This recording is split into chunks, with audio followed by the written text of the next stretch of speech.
All right, Manchester United. Manchester United fans, where do I start from? It's bad, people. It's really, really bad. We are in a bad place. We're in a hole. The worst situation ever. Worst situation ever.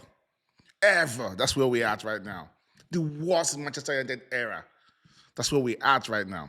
But who is to blame? Are we blaming Jim Ratcliffe and the INEOS and the Glazers like everybody always do? Or do we blame Amorim, Rúben Amorim, or do we blame the fans? To me, the fans, Amorim, Jim Ratcliffe, INEOS, Glazers, we are all in this together. We are all to blame. We are. Let me start with INEOS and the Glazers, especially INEOS. You came in, ETH, every Ten Hag did poorly last season. Poorly. All the blogs, all the media houses, social media, everywhere. Everybody we knew that ETH would be fired, would be sacked. But he won the FA Cup. Still, you wanted to fire him. You waited for 2 months. You reinstated him. You gave him over 100 million.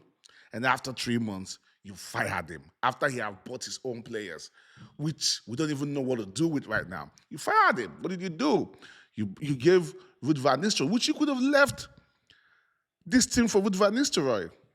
Middle of the season, you went to Amorim and told Amorim to come to Manchester United. Amorim told you, hey, let's wait to the end of the season so I could have a preseason with this team and we could have a fresh start. You said, no, it's now or never.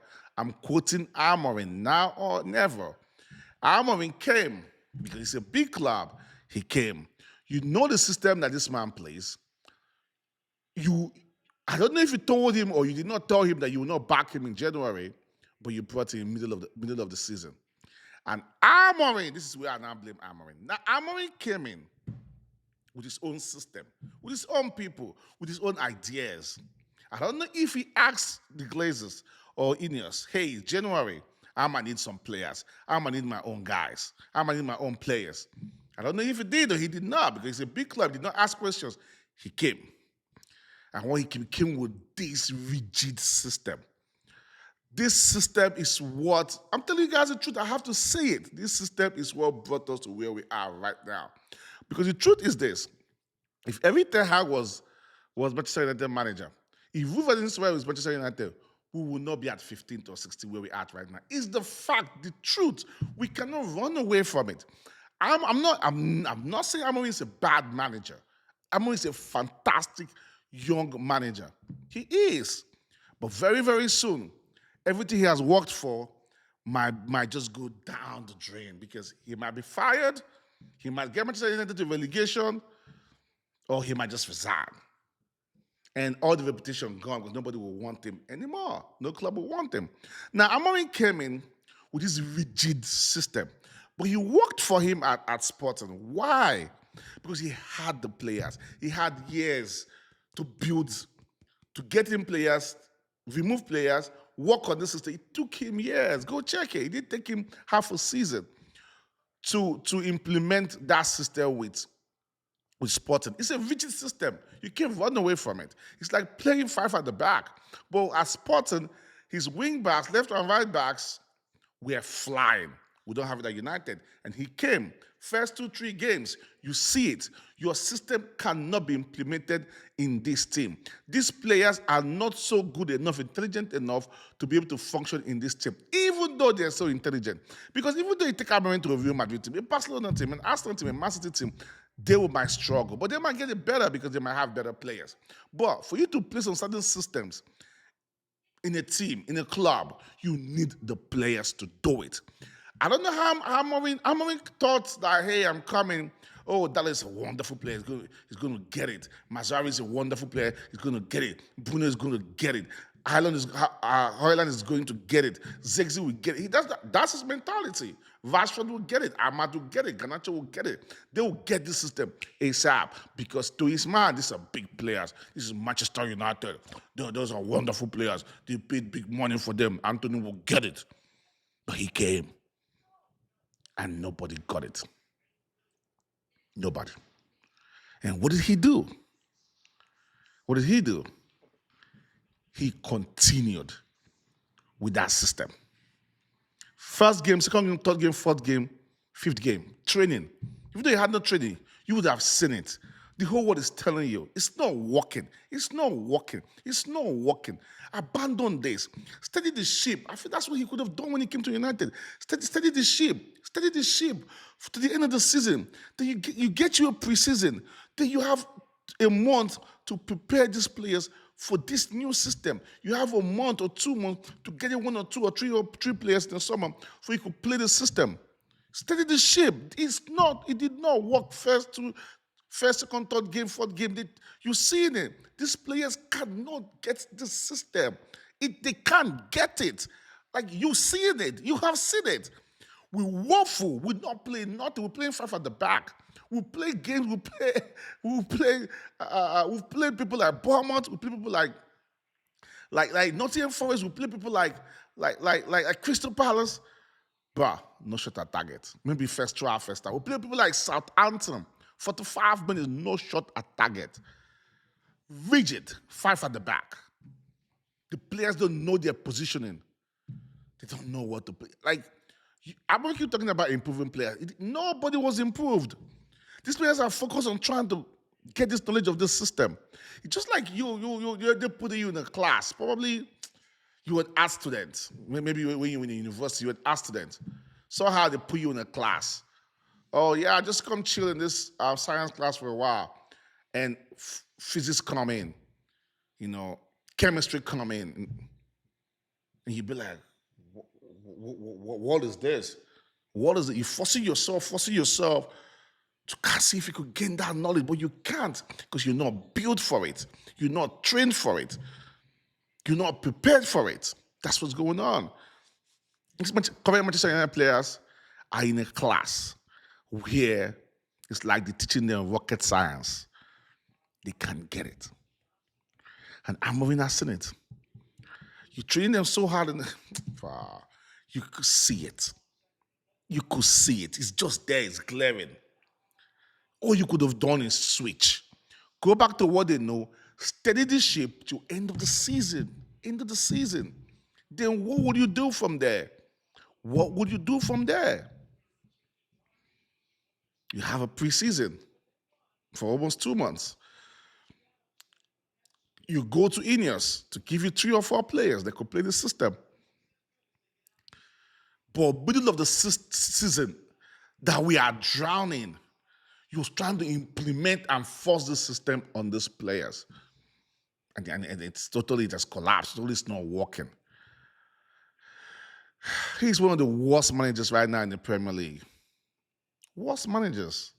Worst. He has taken us to a place that we would never imagine that will ever be. When Amorim came in, we all were happy. We were joyous. There were jubilation. We were so happy. But now we are sad. Now we are very, very, very sad. Saddest moment ever of Manchester United. Okay. And we, the fans, secondly, let me go back to Amorim. You had problem with Rashford. You had problem with Garnacho. You fixed it with Garnacho. You never fixed it with Rashford. We, the fans, this is where we came in. We supported Amorim. Get rid of Rashford, get rid of Rashford, get rid of Anthony, get rid of Anthony. This is where the fans have the blame. Get rid, they're nothing, they're not good. And INEOS, Amorim, knew that they're footballing people. Things could go wrong. What if injury comes to Ahmad? He's our best player. What if injury hits Garnacho? What if injury hits Haaland, Zexi? What is the backup? Are you in FA Cup? You're in the Premier League. You're in Europa League. You never thought about all of this.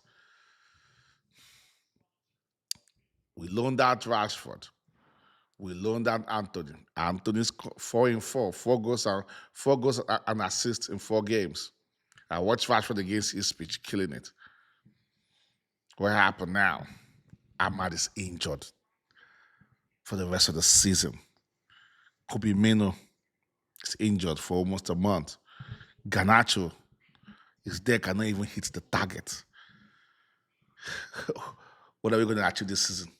Nothing.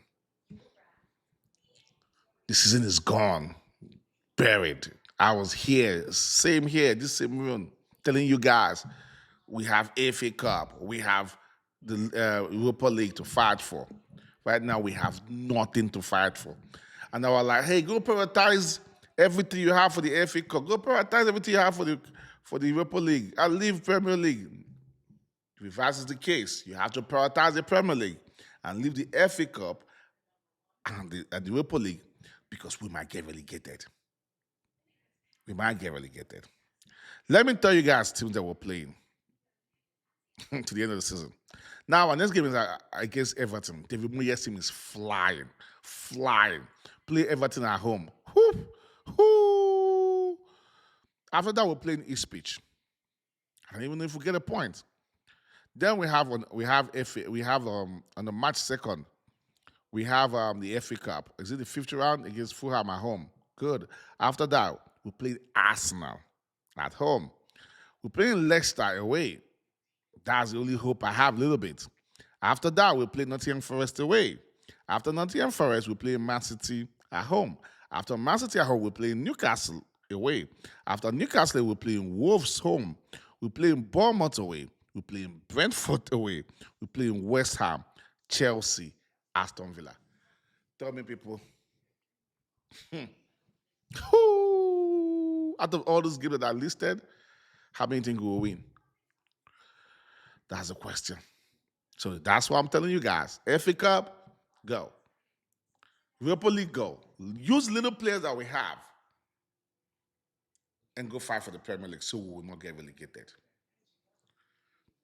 And the fans, we have to sometimes be logical. But I know some Manchester United fans are going to be like Arsenal fans, just yapping. Sometimes back our players. Sometimes back them, support them. Support some of them. Anthony, the same thing we did to Harry Maguire, but thank God he got himself back. Anthony have lost it. No confidence. Now he has gone to Real Betis. Our confidence is back. Rashford, the same thing. It's crazy, people. It's really, really crazy. And Amorim, we have Chudo Obi. Wonderful striker. Holland is playing nothing right now.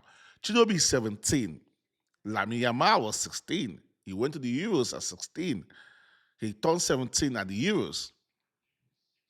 Bruh, Amorim, give Chudo Obi a chance. Give him a chance. That might save your stay at Manchester United. This is what we're built for. We are built, we are really, really built for giving young players a chance. That's what we do. That's what we are built for. That's what we do at Manchester United. We give young people chances. We bring young talents. No other club in the world have produced young talents than Manchester United. That's what we've done over the years. Give Chudo Obi a chance, and you will not regret it. And as per what's his name? The Glazers, INEOS. You've done your worst. I told Manchester United fans, one of our darkest days was the day that INEOS won that bid. And we knocked off the Qatar group of companies, whatever they call their names. What has INEOS done since they came in? Nothing. They took us from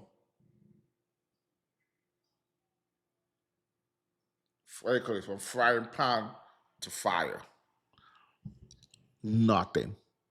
The Qatari wanted to buy Manchester United, everything, 6 billion. How much did they table? Glazers said no, they're not selling. Glazers, INEOS said, oh, we want to buy 25%, and you could keep the rest. Glazers agreed. And so Manchester United fans, we're happy. Morally, Qatar is bad. Morally, Qatar is not good for us. That's where we are right now. We broke. No money. Instead of the INEOS and the Glazers and the stakeholders and the shareholders to tell themselves, hey, instead of firing the staffs at Manchester United, instead of not we being not buying players, can pay staffs for 6 months. Let's not take any dividends, nothing for 6 months, and let's put that money back to Manchester United to clear some of the debts, so we could free up money to buy players, and we could keep jobs. How many thousands of jobs have INEOS actually cut off?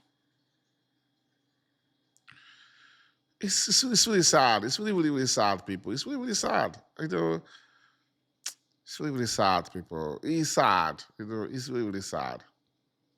There is no joy being a Manchester United fan.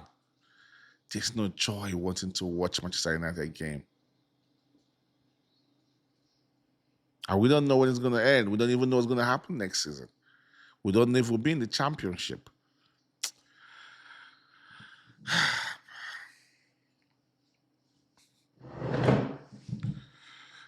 It's sad, people. It's sad.